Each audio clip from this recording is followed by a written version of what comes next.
All right, so y'all have seen me do headliner repair before, and if you haven't, go check out my previous videos on replacing a headliner. This is the rearmost headliner out of the Suburban. You can see the material's gone and most of the foam was gone. This thing had a massive amount of foam. Seemed like it was at least a ½ inch of foam, which was weird, but I did the best I could, and now you can see that there's still a little bit of foam, little remnants of foam. So what I'm using is this fine wire wheel attached to my angle grinder, and it just cleans it right off. It just takes a couple passes real quick and it's gone.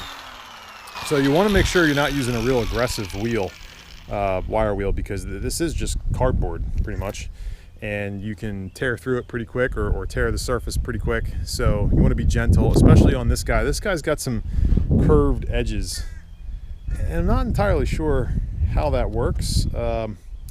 So I'm hoping that when I put the material on, it doesn't do anything weird. It is cut, like pie cut over here.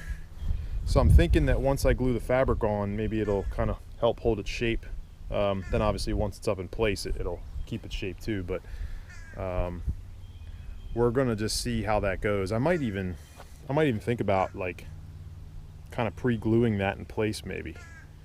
Take a look at that and see if maybe it just needs to be, maybe I can use some glue or something on the back to kind of hold it together. I don't know, but so anyway, that's the basic gist. I'm gonna go through the whole thing with this, and then we'll be ready to put covering on it.